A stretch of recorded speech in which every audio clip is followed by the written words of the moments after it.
All right, so now we are talking comma rules. And I know commas can be an intimidating thing. We use them all the time, so sometimes it's hard to remember when it's right to use it and when it's wrong to use it. So let's review the basic comma rules, and then we'll take a look at how they work in writing. So the first comma rule is use commas with items in a series. So when you've got a list of things or maybe even a list of adjectives, you're going to separate those things with commas. The second rule, non-essential interrupting information. So when you've got information in your sentences that isn't necessary to the understanding, in other words, you could drop it out of the sentence and the sentence would still mean the same thing, you want to make sure you set that off with commas.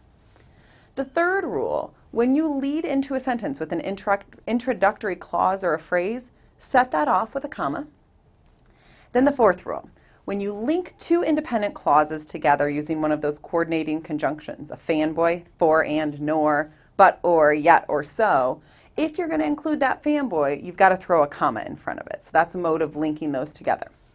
The fifth rule is when you've got coordinate adjectives. That just means when you've got more than one adjective describing the same noun, you want to make sure you separate them with a comma.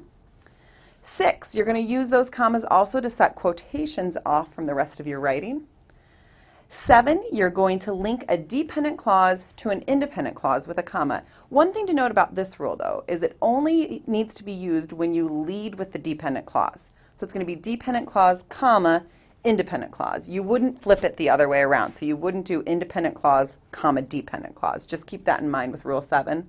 And then finally, this rule I'm sure you're very familiar with is just the common conventions, like numbers, or dates, or to separate cities from states and that kind of thing, those expectations that we have.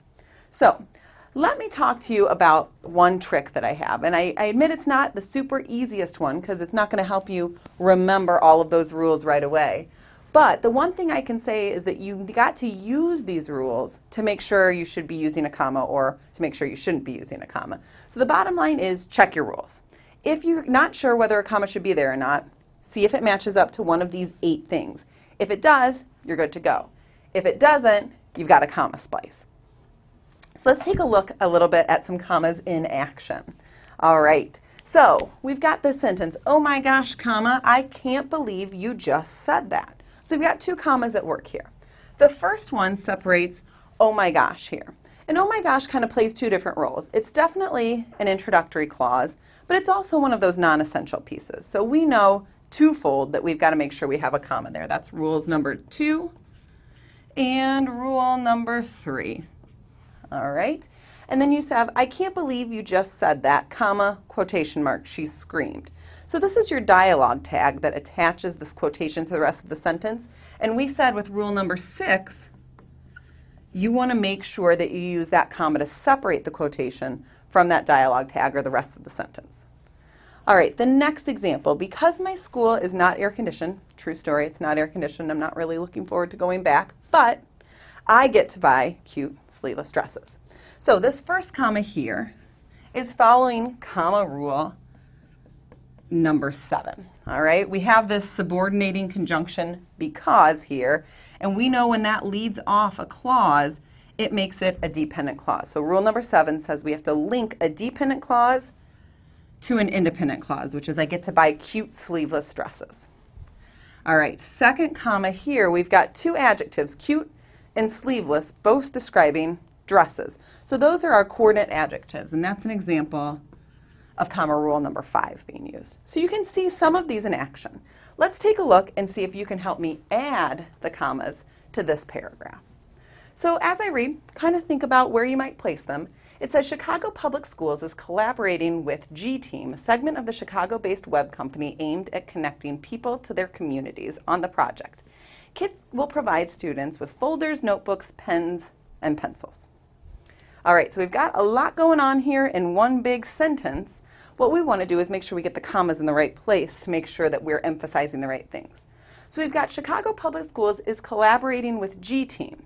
And what you notice here is this part of the sentence, a segment of the Chicago-based web company aimed at connecting people to their community, is just a way of retelling us what G-Team is. So it's non-essential information. If we dropped this underlined part out, the sentence would still make sense here. So when we said we had non-essential information, we wanted to make sure we separated it with commas.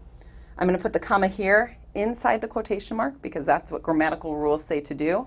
And then I'm going to throw another comma here down at the end to set off that non-essential information. Then the next sentence picks up, kits will provide students with folders, notebooks, pens, and pencils. So we've got a list of items there. We've got to throw our commas in to separate the items. We've got folders, comma, notebooks, comma, and here's where we need to stop for just a second. This last one is an optional comma. When you've got items in a series connected with that conjunction and, you have the option of throwing a comma in before the and or not. Either is technically grammatically correct. I choose not to, but if you threw that in there, you weren't altogether incorrect either.